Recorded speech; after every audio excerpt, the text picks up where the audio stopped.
మీ business ఏదైనా మీ ఊర్లో promotion చేయాలంటే అది సుమన్ టీవీతోనే సాధ్యం. ఇప్పుడే సంప్రదించండి. నమస్తే, welcome to Suman TV Kothagudem. 3000 ఏళ్ల నాటి కిందటి ఆలయం, ఎంతో చరిత్ర కలిగి పురాతనమైన ఆలయం.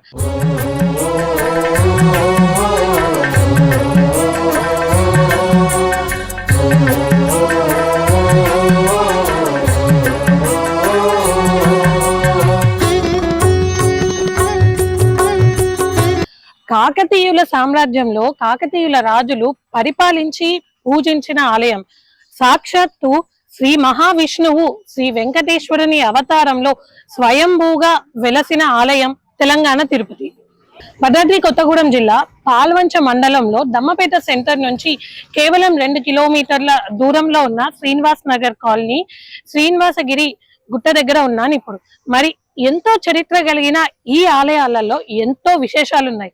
మరి అవి ఏంటి అనేది ఈ రోజు మనం చూద్దాం.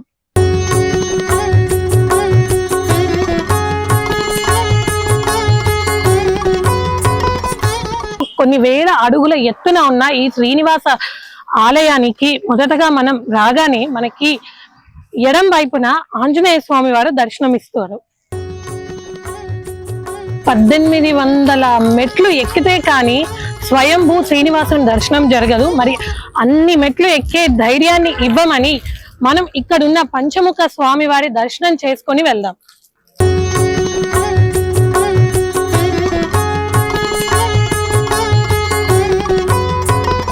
అందమైన ఈ ప్రకృతి నర్మిన ఎటు చూసినా కూడా మొత్తం గ్రీనరీయే ఉంది. ఇంతది సౌందర్యమైన ప్రదేశంలో స్వామివారు ఒక పాదాన్ని ఇక్కడ మోపి ఈ పుట్ట అవతల ఉన్న ముర్రేడు వాగు అనే ఒక వాగు అవతల ఇంకో పాదం మోపారంట.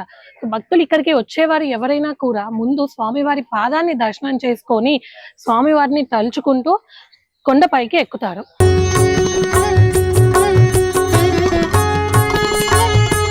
గుడి లోపలలోనే మనకి బయట ఆర్చ్ నుంచి లోపల రాగానే గుడి ఆవరణలోనే మొట్టమొదటిగా ఇక్కడ స్వామివారు మోపిన పాదం ఉంది. సో వీటిని కనుక మనం చూసినట్టయితే ఇవి కంప్లీట్ గా స్వామివారి మోపిన పాదం. దీని కింద స్వామివారి కాళ్ళ అచ్చులు అయితే ఉన్నాయి. కానీ పూజా కార్యక్రమం అయింది కాబట్టి ఇలా పూజ చేసి పెట్టారు. అయితే చిన్న పిల్లలు, ముసలి వాళ్ళు ఎవరైతే గుట్టపైకి ఎక్కలేని వాళ్ళు ఉంటారో పైన స్వామివారు ఏ రూపంలో వెలిసారు అనేది స్వయంభూ స్వామివారి రూపాన్ని కరెక్ట్ గా ఇక్కడ ప్రతిష్ఠించడం అనేది జరిగింది. సో ఇక్కడికి వచ్చే భక్తులు ఎవరైనా కూడా ఇక్కడ ముందుగా స్వామివారి పాదాలని దర్శించుకొని కొబ్బరికాయ కొట్టి పసుపు కుంకుమలు చల్లి తర్వాత గుట్ట మీద ఉన్న స్వామి దగ్గరికి వెళ్తారు. గోవిందుడు కొలువై ఉన్న చోట గోమాతలు కూడా ఉంటాయి. కృష్ణావతారంలో గోవుల కాపరిగా ఎన్నో వేల గోవులని కాపాడి పరిరక్షించాడు శ్రీ మహావిష్ణువు.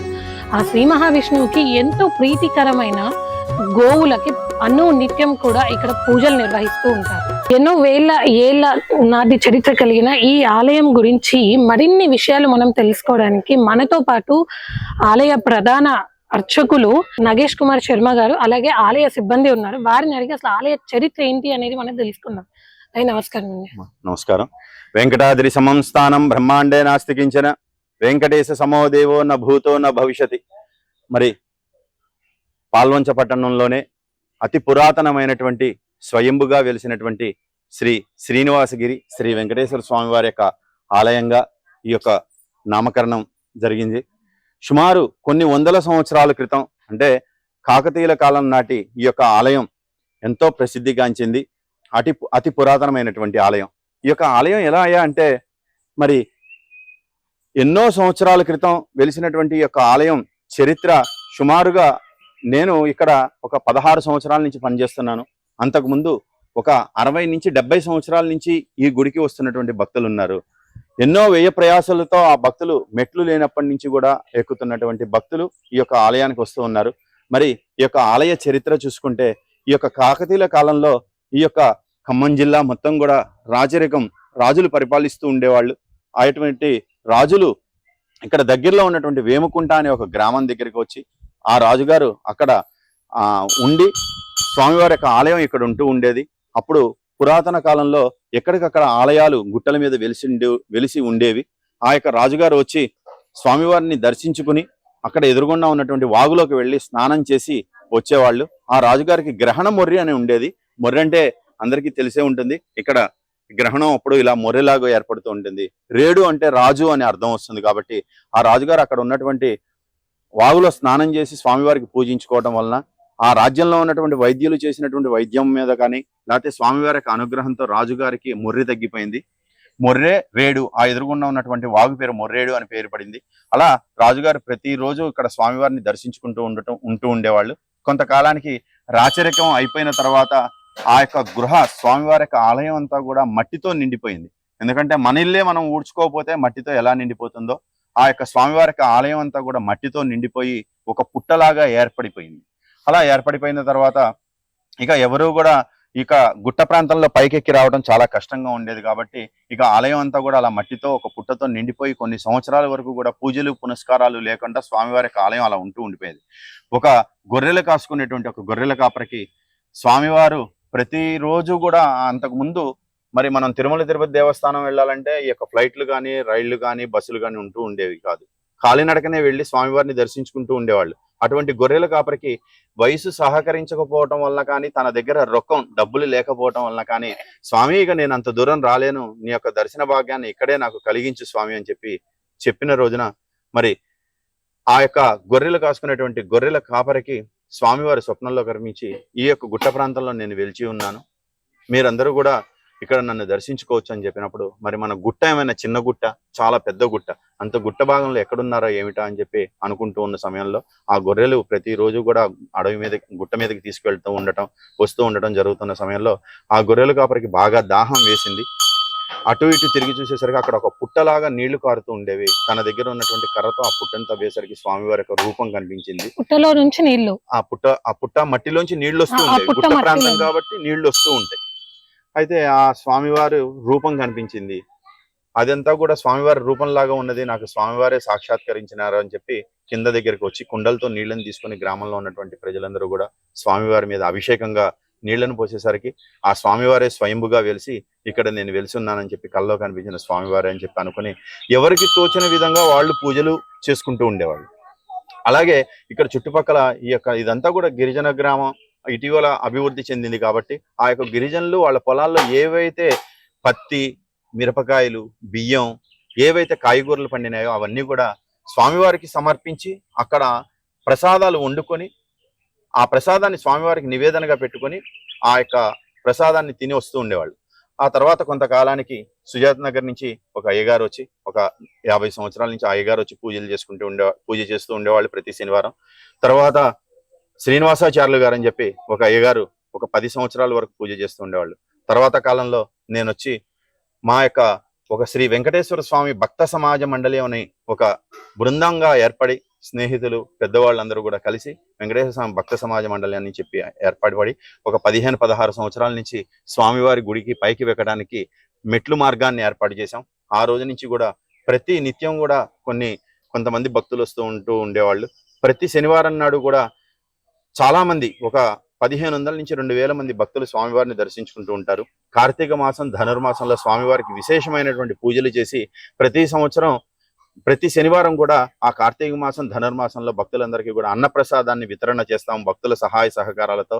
అలాగే ప్రతి సంవత్సరం పాల్గొన మాసం బహుళ ఏకాదశి శ్రవణ నక్షత్రం రోజున స్వామివారి యొక్క కళ్యాణ మహోత్సవ కార్యక్రమం దేదీప్యమానంగా నిర్వహించడం జరుగుతుంది. అలాగే ఇంకొకటి మన గుడి అని తిరుమల తిరుపతి దేవస్థానం వాళ్ళు ఒక కార్యక్రమం పెట్టినప్పుడు మేము ఒక 10 సంవత్సరాల నుంచి కూడా ప్రతి సంవత్సరం శ్రావణ మాసం రాఖీ పండుగ రోజున స్వామివారి యొక్క కళ్యాణ మహోత్సవ కార్యక్రమం ఇంకోటి నిర్వహించడం జరుగుతుంది. ఇలా ఈ విధంగా స్వామివారికి పూజా కార్యక్రమాలు క్రతువులు నిర్వహిస్తూ ఉన్నాము. అతి పురాతనమైనటువంటి ఆలయం అవటం వలన చుట్టుపక్కల ఉన్నటువంటి గ్రామాలకి స్వామివారి యొక్క మహత్యంతో ఇక్కడ వివాహం కానిటువంటి వాళ్ళకి వివాహం అవుతూ ఉంటుంది, సంతానం లేనటువంటి వాళ్ళకి చాలా మంది సంతానం జరుగుతూ ఉంటుంది. అలాగే స్వామివారి ముందు మేము ప్రతి శనివారం పూజ చేసే ముందు స్వామివారి ముందు ఒక కలశాన్ని ఏర్పాటు చేస్తాం. ఆ కలశం మీద ఉన్నటువంటి కొబ్బరికాయ ఎవరికైతే సంతానం లేదో వాళ్ళకి అది స్వామివారి ప్రసాదంగా ఇచ్చి సంతానం కనుక కలిగితే స్వామివారి యొక్క నామాన్ని పెట్టుకోండి అని చెప్పడం జరుగుతుంది. ఆ విధంగా దినదిన అభివృద్ధి చెందుతూ ఈ యొక్క శ్రీనివాసగిరి శ్రీ వెంకటేశ్వర స్వామి వారి యొక్క అనుగ్రహంతో భక్తులందరికీ కూడా చల్లని చూపులు కలుగుతూ అభివృద్ధి చెందుతూ ఉన్నది. ఇంకా ఈ స్వామివారి యొక్క ఆలయం ఇంకా అభివృద్ధి చెందాలంటే ఒక రోడ్డు మార్గం వస్తే ప్రతి నిత్యం కూడా నిత్య కళ్యాణం పచ్చతోరణం లాగా ప్రతిరోజు స్వామివారి యొక్క కళ్యాణ మహోత్సవ కార్యక్రమం చేయటం వీలవుతుందని చెప్పి మీ ద్వారా తెలియజేస్తున్నాను. జై శ్రీమన్నారాయణ. తెలంగాణ తిరుపతిగా పేరుగాంచిన ఈ ఆలయానికి ఇంకా జర్నీ స్టార్ట్. ఇది ఫస్ట్ మెట్టు. ఇక్కడ స్వామివారికి పూజించుకొని సో ప్రతి ఒక్క మెట్టు ఓం నమో వెంకటేశాయ అనుకుంటూ సుమారు 1800 మెట్లు ఎక్కితే ఆ వైకుంఠనాథుడి దర్శనం అయితే మనకు అవుతుంది. సో మనం ఇక్కడ నుంచి మన జర్నీ అయితే స్టార్ట్ చేద్దాం.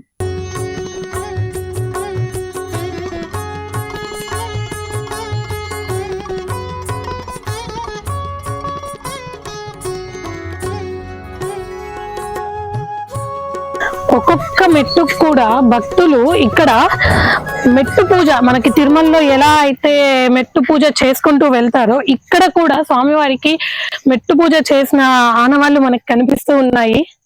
సో స్వామివారి లీలలు ఎంతో అమోఘం.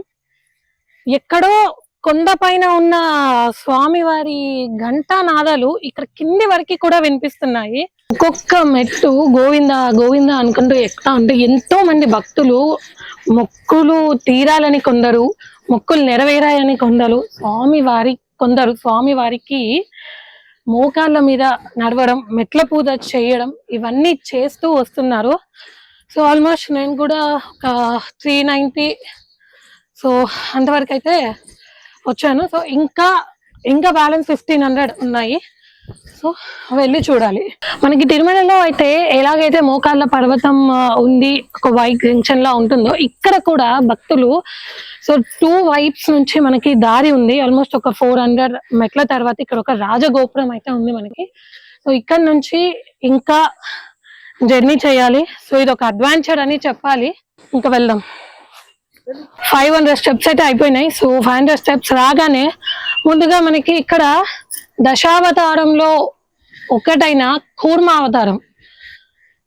అవతారం కనిపిస్తుంది. ఇక్కడ నడిచి వచ్చే వాళ్ళకంటే 800 స్టెప్స్ ఎక్కడం అనేది it's not an easy thing కదా. కాబట్టి ఇక్కడ రెస్ట్ కోసం అని చెప్పేసి అక్కడక్కడ ఇక్కడ సీటింగ్ అరేంజ్మెంట్స్ కూడా చేశారు. ఎవ్రీ 50 ఇక్కడ నుంచి ఎవ్రీ 50 and 100 స్టెప్స్ వరకు. So more 1300.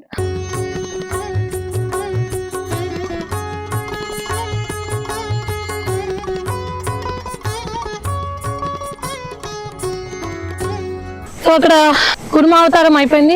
అండ్ నెక్స్ట్ భూమిని కాపాడిన దశావతారాలలో వరాహ అవతారం. సో నెక్స్ట్ ఏ అవతారం ఉందో చూద్దాం పదండి. 700 స్టెప్స్ తర్వాత మనకు వచ్చిన విగ్రహం నరసింహస్వామి. సో ఇంకా 1000 స్టెప్స్ వెళ్ళాలి.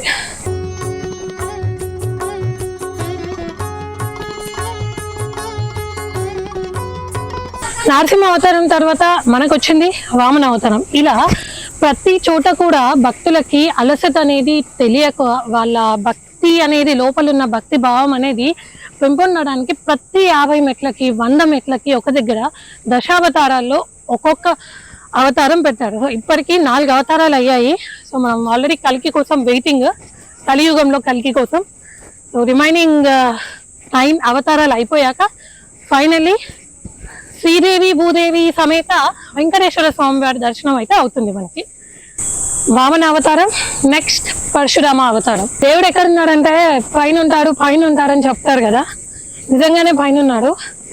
కానీ చూద్దాం, పైన చాలా బాగుంటది. దేవుడు ఒక గుహ లోపల ఉన్నారు అన్నారు. అందులో కొంచెం చినుకు పడగానే వచ్చాం కాబట్టి ఈ మొత్తం ఎక్కుతుంటే చుట్టుపక్కల గ్రీనరీ కొండముచ్చక్కడ అడవి ప్రాంతమే కాబట్టి సో పక్షుల సౌండ్స్, పురుగులు అండ్ కోతులు. అండ్ ఇక్కడ నుంచి అంటే మనం మొత్తం ఎక్కలేదు, సగం ఎక్కగానే ఒక్కసారి ఆ పాల్వంచ వ్యూ, కొత్తగా వచ్చిన మురేడువాగు వాటర్, అసలు చూడడానికి సీనరీ అద్భుతంగా ఉంది అసలు ఇక్కడ నుంచి. సో ఇంకా ఇంకా ఇంకా ఎక్కాలి. సో వెళ్దాం. పరశురామ అవతారం అనంతరం మనకొచ్చిన విగ్రహం ఇక్కడ దశరథనీయుడు, ఇక్ష్వాకుల వంశస్థుడు శ్రీరామచంద్ర ప్రభువులు. రామ అవతారం తర్వాత మనకు కనిపిస్తున్న అవతారం దశావతారాలలో ఒకటి బలరామ అవతారం. బలరామ అవతారం తర్వాత మనకు కనిపిస్తున్న అవతారం జగన్నాథుడు శ్రీకృష్ణ అవతారం. ఇక్కడ మనకి మార్గ మధ్యంలో కొందరు భక్తులు అయితే ఉన్నారు. ఎక్కడి నుంచి వస్తున్నారు? ఇక్కడ లోకల్ పాల్వంచనా? ఎన్ని మెట్లు ఎక్కారు ఇప్పటి వరకు? 1000 ఎక్కారా? ఓం నమో వెంకటేశాయ. 1800 స్టెప్స్ తర్వాత స్వామివారు ఉన్న గుహ దగ్గరికి అయితే వచ్చేసాము. సో ఫైనల్ 1800 స్టెప్స్ దగ్గర ఇక్కడ ఒక సైడ్ గుహకే బ్యూటిఫుల్ గా మొత్తం బ్లాక్ పెయింట్ వేసి శంకు చక్రాల తిరునామాలతో బ్యూటిఫుల్ పెయింటింగ్ ఉంటే దానికి క్వైట్ ఆపోజిట్ లో అసలు బ్యూటిఫుల్ అంటే బ్యూటిఫుల్ సీనరీ. ఈ హైట్ నుంచి, ఇంత పెద్ద హైట్ నుంచి చూస్తుంటే ఆ వెళ్తున్న ట్రక్స్ కానీ వెహికల్స్ కానీ చిన్న చిన్న టాయ్స్ లాగా కనిపిస్తున్నాయి. అండ్ దూరంలో అక్కడ గుట్టలు ఆకాశాన్ని తాకుతున్నాయా అన్నట్టుంది. అయితే ఇక్కడికి మనం రాగానే సో ఈ స్టెప్ నుంచి అంటే నెక్స్ట్ ఈ స్టెప్ నుంచి ఇక్కడ నుంచి ఇంకో 200 స్టెప్స్ ఉంటాయి. మొత్తం 2000 స్టెప్స్. ఈ 200 స్టెప్స్ ఎక్కితే మనం స్వామివారు ఉన్న గుహ చుట్టూ ప్రదక్షిణ చేసినట్టు సమానం. సో నా వెనుక కనిపిస్తున్న గోపురం ఏదైతే ఉందో అది గర్భగుడి. గోపురం కింద గుహలో స్వామివారు ఉన్నారు. అండ్ ఆల్రెడీ ఆ వ్యూ గురించి చెప్పాను. చల్లటి గాలి, పచ్చని చెట్లు, కష్టపడ్డా కూడా చాలా ఇష్టంగా అనిపిస్తుంది పైకి ఎక్కిన తర్వాత. సో ఇక్కడ ఇంకా మనం చూడాల్సిన విశేషాలు చాలా ఉన్నాయి. స్వరంగ మార్గం ఒకటి ఉందంట. అండ్ స్వామివారు ఆదిశేషుడు ఎలా అయితే పాలకడలిలో ఆదిశేషుని మీద పవలించి ఉంటారో సేమ్ అదే మోడల్లో ఆదిశేషుని కింద స్వామివారు స్వయంభూగా వెలిసారు అని చెప్తున్నారు. సో ఆ అద్భుతాలన్నీ ఇప్పుడు చూసేద్దాం. ప్రతి ఆలయానికి క్షేత్రపాలకుడు ఉన్నట్టే ఈ ఆలయానికి కూడా క్షేత్ర పాలకులు ఉన్నారు. ఒకటి కింద హనుమంతుల వారైతే, రెండోది నాగేంద్రుడు. సో ఇక్కడ కనిపిస్తున్న పుట్ట ఏదైతే ఉందో ఇది సుమారు 2000 సంవత్సరాల నాటి పుట్ట. అంటే ఆ నాటి నుంచి ఈ నాటి వరకు కూడా పుట్ట ఇలాగే ఉంది. ఇందులో ఒక సర్పం అనేది స్వామివారిని పరిరక్షిస్తూ ఉంటుంది, ఇక్కడే చుట్టుపక్కల తిరుగుతూ ఉంటుంది అని చూసిన వారు చెప్తూ ఉన్నారు. సో ఇది ఆల్మోస్ట్ మనం పైకి వచ్చేసాక అంటే స్వామివారి వెనుక భాగం వచ్చేసాక మనకి పుట్ట అనేది ఉంది. ఇప్పటికీ కూడా అందులో ఒక సర్పం తిరుగుతూ ఉంటుంది అని చూసిన వారు చెప్తున్నారు. పుట్టకి ఎదురుగా ఇక్కడ స్వామివారికి ఎక్కడ కూడా గర్భాలయాల్లో మనం కొబ్బరికాయలు కొట్టలేం కాబట్టి కొబ్బరికాయలు కొట్టడానికి ఒక ప్రత్యేకమైన స్థలం ఉంటుంది. సో అది పుట్టకి ఎదురుగా ఇక్కడ అమర్చారు. ముఖ్యంగా ఏంటి అంటే ఇవి స్వామివారికే చెందుతున్నాయి అన్న భావన భక్తులలో రావడానికి ఇక్కడ స్వామివారి పాదాల చెంత కొబ్బరికాయ కొట్టినట్టుగా ఇక్కడ స్వామివారి పాదాలను అయితే ప్రతిష్ఠించారు. ఫైనల్ గా ఎక్కడం అయిపోయింది. అంటే స్వామివారిని గుహ లోపలికి దిగాలి కదా. సో ప్రస్తుతం నేను గుహ లోపలికి అయితే దిగుతున్నాను. మొత్తం అసలు గుట్టలు, రాక్స్ మొత్తం వాటి మధ్యలోనే ఏదో ఒక జంగిల్లో అట్లా నడిచిన ఫీలింగ్. మెట్లు కంప్లీట్గా ఎక్కేటప్పుడు కూడా ఓన్లీ 3 స్టెప్స్ మోర్. స్వామివారి గర్భాలయానికి ఎదురుగా మనకి గరుడల్వార్ అలాగే ధ్వజస్తంభం అనేది ఉంది. గర్భగుడిలో వచ్చేసాము. స్వామివారు కంప్లీట్ గా ఒక గుహ లోపల వెలిసారు. అయితే 2000 ఏళ్ల చరిత్ర అని చెప్పుకుంటున్నాం కదా, దానికి ఒక నిదర్శనంగా ఒక ప్రూఫ్ లాగా ఇక్కడ స్వామివారికి వెలసిన కుడి భాగం లోపల మనకి ఇక్కడ ఒక స్వరంగం ఉంది. అంటే ఆనాటి కాకతీయ రాజులు ఎవరైతే పరిపాలించే వాళ్ళు ఉన్నారో వాళ్ళు ఈ స్వరంగ మార్గం ద్వారానే వచ్చి స్వామివారికి నిత్య పూజలు, అర్చనలు చేసుకొని మళ్ళీ ఇదే స్వరంగ మార్గం ద్వారా వెళ్ళి రాజ్యపాలన చేసుకునే వాళ్ళు అని చెప్పేవారు. ఇంకొకటి ఏంటంటే మీకు అక్కడ పైన చూపెట్టిన పుట్ట ఏదైతే ఉందో, ప్రతిరోజు ఇక్కడ నాగేంద్రుడు ఇక్కడ క్షేత్ర పాలకుడు అని చెప్పడం జరిగింది కదా. సో ఆ పుట్ట ఏదైతే ఉందో అది ఎండింగ్, దాని స్టార్టింగ్ మాత్రం ఇక్కడ ఇదే గుహ లోపల మనకి ఇక్కడ ఉంది. అంటే నాగేంద్రుడు ఇక్కడే గుహ లోపలే ఉంది. స్వరంగ మార్గం, రాజుల వారి కోటకి కూడా స్వరంగ మార్గం ఇక్కడ నుంచే ఉంది. అలాగే మనం చెప్పుకోవాల్సిన ఇంకొక విషయం ఏంటి అంటే ఇక్కడ స్వామివారు వెలిసింది కంప్లీట్ గా ఆది శేషుని నీడ కింద అని చెప్పొచ్చు. ఎందుకంటే పాలకడల్లో ఎలా అయితే ఆదిశేషుడి మీద స్వామివారు పవలిస్తారో, లక్ష్మీదేవి స్వామివారు ఎలా ఉంటారో, ఇక్కడ కూడా అదే విధంగా ఆదిశేషుని నీడలు అంటే ఈ కొండ భాగం ఏదైతే ఉందో ఆదిశేషుడి రూపంలో ఉంది. సో ఆ రూపంలో ఇక్కడ స్వామివారు శ్రీదేవి భూదేవి తల్లుల సమేతంగా స్వామివారు ఇక్కడ వెలిసారు. సో దానికి ప్రూఫ్ మనం చూసినట్టయితే ఇక్కడ గర్భాలయంలో మనం నిలబడి చూస్తే ఇక్కడ నుంచి ఆ తిరునామాలు శంకు చక్రాలు ఏదైతే ఉందో ఇక్కడ నుంచి ఇది కంప్లీట్ గా ఒక పాము రూపంలో ఇక్కడ నుంచి ఇక్కడ పై వరకు ఒక ఆదిశేషుడి రూపంలో ఉంది. దాని కింద స్వామివారు ఉండడం జరిగింది. ఇక్కడ మనతో పాటు అర్చకులు ఫణిరాజాచార్యులు వారు ఉన్నారు. వారిని అడిగి ఈ ఆలయం గురించి మరిన్ని విషయాలను మనం తెలుసుకుందాం. అయ్యే నమస్కారం అండి. ముందుగా ధ్వజస్తంభం స్థాపించాలి అంటే చాలా లోతుకి తవ్వాలి, కానీ ఈ కొండ మీద ఇక్కడ కేవలం ఇన్ని అడుగులలోనే అసలు ధ్వజస్తంభం ఎలా సాధ్యమైంది? జై శ్రీమన్నారాయణ. ఆపదామపహర్తారం దాతారం సర్వసంపదాం లోకాభిరామం శ్రీరామం భూయో భూయో నమామ్యహం. వెంకటాద్రి సమం స్థానం బ్రహ్మాండే నాస్తి కించన వెంకటేశ సమో దేవో న భూతో న భవిష్యతి. మనకి ఈ పాల్వంచ పట్టణంలో శ్రీనివాస కాలనీ, శ్రీనివాస గిరిపై వేంచేసి ఉన్నటువంటి శ్రీ భూనీలా సమేత స్వయంభూ వెంకటేశ్వర స్వామి వారి యొక్క ఆలయంలో మీరు అడిగినటువంటి ఈ ధ్వజస్తంభానికి మామూలుగా కింద ఉండేటటువంటి గుట్ట పైన కాకుండా కింద ఉండేటటువంటి ఆలయాలలో ఈ క్రేన్స్ కానీ లేకుంటే వాటి యొక్క వాటిని తీసుకొని క్రేన్స్ తో పాటు తీసుకొని ఆ ధ్వజస్తంభాన్ని దాంట్లోకి పెట్టడం జరుగుతుంది. కానీ ఇంత పైన ఉన్నటువంటి 2000 మెట్ల పైకి వచ్చి అది పెట్టడం సాధ్యం కాదు. అలాగే మా కమిటీ సభ్యులంతా కూడా దాని గురించి ఎలా అని ఆలోచించినప్పుడు ఈ గుట్టపైనే మనకి ధ్వజస్తంభం ఎంత ఉండాలి, దాని మూలం ఏంటి, ఎన్ని అడుగులు ఉండాలి, అలాగే ఒక ఆలయానికి కావాల్సినటువంటి ధ్వజం ఏది అని అనుకున్నప్పుడు ఏ ఆలయానికైనా మనం తీసుకుంటే ధ్వజస్తంభం ఎంత ఉండాలి అని అంటే 3 భాగాలుగా ఉంటుంది. ఒకటి లోపట మూలమూర్తి ఎంతైతే ఉంటారో అంత ధ్వజస్తంభం ఉండాలి ఒక రూపకంగా. ఇంకొకటి పైన మనం గర్భగుడి పైన ఉండేటటువంటి శిఖరం మీదికి ఆ స్థానంలో ఉండేటట్లుగా ఇంకొక రూపకంగా ఉండాలి. ఆ తర్వాత శిఖరానికి ఇటు ముందు ఇంకొక రాజగోపురం ఉంటుంది. ఈ ఆలయానికి చూసుకుంటే మీరు మెట్ల పైకి ఎక్కేటప్పుడే కింద ఒక గోపురం ఉంటుంది. ఆ గోపురం మీకు చెప్పడానికి రాజగోపురం అని అంటారు దాన్ని. ఆ రాజగోపురం ఎంతైతే ఉంటుందో అంత మనకి ధ్వజస్తంభం ఉండాలి.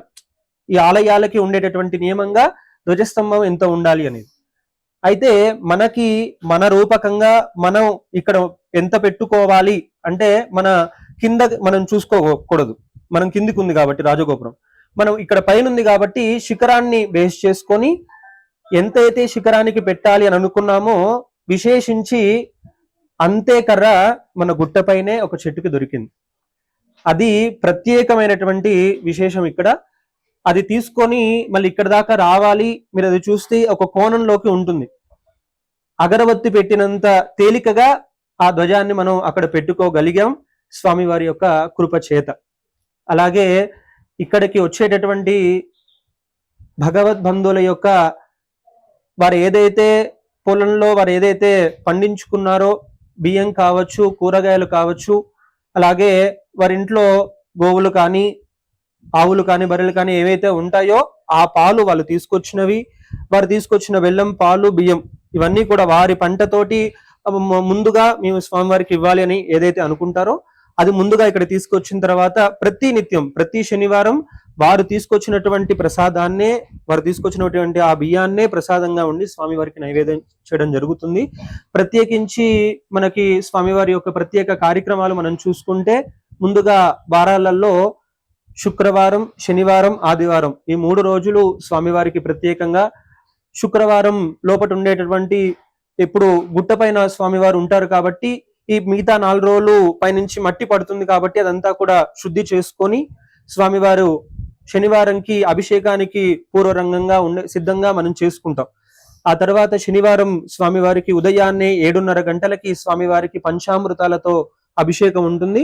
అవి కూడా పంచామృతాలు కూడా వచ్చేటటువంటి భక్తులే అవన్నీ కూడా తీసుకొని వస్తారు. వారు తీసుకొచ్చినటువంటి సామాగ్రితోటే వారు చెయ్యరు, మేము ఉండి అక్కడ ఆ కలశాలలో మనం ఏర్పాటు చేసుకొని వారికి అభిషేకం చేసుకున్న తర్వాత ముందుగా ఈ శనివారం ఎవరైతే ప్రసాదం చేయించాలనుకున్నారో వారు ముందు బియ్యాన్ని అవన్నీ ఇచ్చి వెళ్తారు. ఆ ప్రసాదాన్ని మనం ముందు ఉదయాన్నే 7:30కి అభిషేకం పూర్తవగానే ఆ ప్రసాదాన్ని స్వామివారికి నివేదన చేసుకున్న తర్వాత అందరికీ వచ్చినటువంటి భగవద్బంధులందరికీ కూడా అర్చనాది కార్యక్రమాలు మనం ఏ ఆలయాల్లోనైనా మనం చేసుకునేటటువంటి ఒక ప్రక్రియ. అయితే మన ఆలయంలో ఉన్నటువంటి ప్రత్యేకత ఏంటి అని అంటే, ఏ ఆలయంలో కూడా గర్భగుడి ముందు ఒక అంతరాలయం ఉంటుంది. అక్కడి వరకే వచ్చేటటువంటి భగవద్బంధులు ఎవరైనా కూడా అక్కడి వరకే ఆగి అక్కడి నుంచే దర్శనం చేసుకుని అర్చనాది కార్యక్రమాలు చేసుకొని తిరిగి వెళ్తారు. కానీ మన ఆలయంలో స్వామివారు భక్తులకి మరీ దగ్గరగా ఉండాలి అని స్వామివారి యొక్క ఆలోచన కావచ్చు, వారు మనకి మన మీద ఉన్నటువంటి ప్రేమ కావచ్చు, దగ్గరగా నా వాళ్ళని చూసుకోవాలి అనుకునేటటువంటి ఆశ వారిది. అలాగే మనం ఇచ్చేటటువంటి భక్తులకి కూడా అదే అన్నమాట. వచ్చినటువంటి వారంతా కూడా లోపటికి వచ్చినా కూడా గర్భాలయంలోకి వచ్చినా కూడా లోపటే అర్చనాది కార్యక్రమాలు. మామూలుగా అయితే అంత లోపటికి వచ్చి ఇంతమంది 2000 మెట్లు ఉన్నా కూడా 2000 మంది 3000 మంది అలాగే వస్తూనే ఉంటారు. అలాగా వస్తున్నప్పుడు పెద్ద పెద్ద ఆలయాలలో అక్కడ వచ్చేసి ఓన్లీ దర్శనం చేయించేసి పంపించేస్తారు. వాళ్ళన్నీ కూడా పూర్తి చేసుకున్న తర్వాతే వారందరూ కూడా పైన ప్రసాదంకి మళ్ళీ పైకి పంపించడం జరుగుతుంది. ఆ తర్వాత ప్రత్యేకంగా మనకి వారాలు పూర్తయిన తర్వాత కార్తీక మాసం, ధనుర్మాసం, ఈ 2 మాసాలు కూడా దగ్గర 11 వారాలు 12 వారాలు కూడా ప్రతి శనివారం వచ్చినటువంటి భగవద్బంధులందరికీ కూడా అన్నదానాన్ని పైనే నిర్వహించడం జరుగుతుంది. అవి కూడా ఎవరో ఒకరు ఆ భక్తులలోనే ఒకరు యాజమాన్యంగా, ఒక శనివారంకి ఒక యాజమాన్యంగా ఉండి వారికి వచ్చేటటువంటి భగవద్బంధులందరికీ కూడా అన్నదానాన్ని నిర్వహిస్తూ వాళ్ళు ఉంటారు. మా కమిటీ సభ్యులంతా కూడా అది ఎలా మనం చెయ్యాలి, అందరికీ దాన్ని ఎలా సహకరించి వాళ్ళందరి దగ్గరికి తీసుకెళ్ళాలి అనేది మా కమిటీ సభ్యులంతా కూడా వారు ఆ బాధ్యతను వారు తీసుకుంటారు. అలాగే ప్రత్యేకించి ఒక గుట్ట ఉంది, గుట్ట ప్రాంతం ఉంది, ఆ గుట్టలో స్వామి ఉన్నారు అని అన్నప్పుడు మిగతా వారి ఆలోచన ఆ గుట్టని స్వాధీనం చేసుకోవాలి అనే ఆలోచన చాలా మందికి వస్తుంటుంది మిగతా వాళ్ళకి.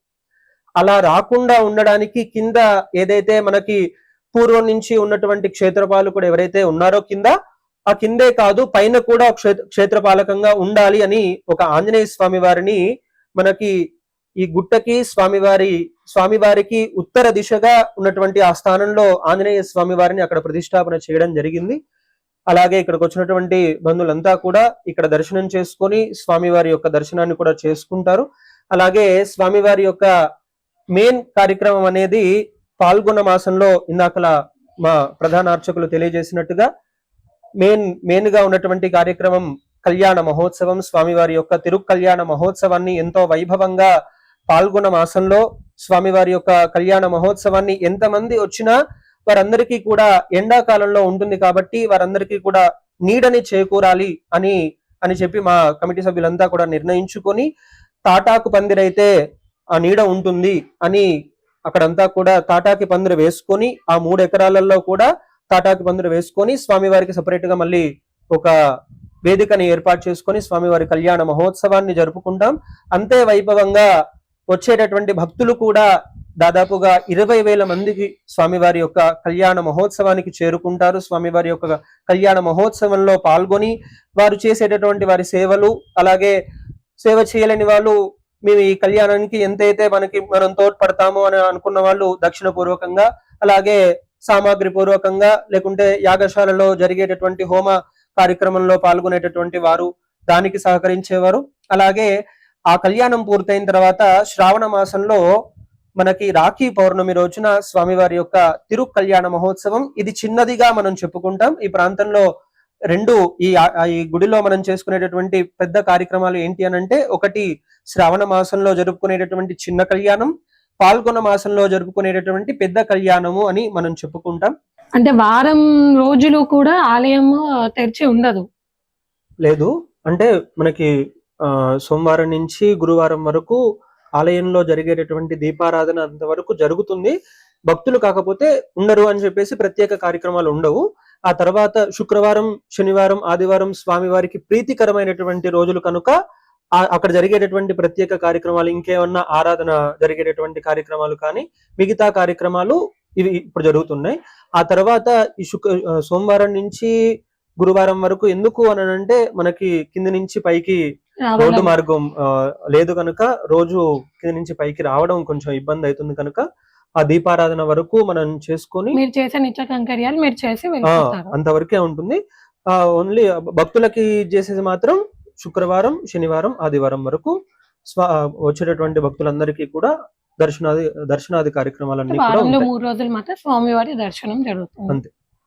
ఎంతో ప్రశాంతమైన వాతావరణంలో స్వామివారి దర్శనం అయితే అయిపోయింది. సాక్షాత్తు ఆ వైకుంఠనాథుడే ఇక్కడ ఉన్నాడు అన్నట్టుగా ఉంది స్వామివారి ముఖంలో కళ.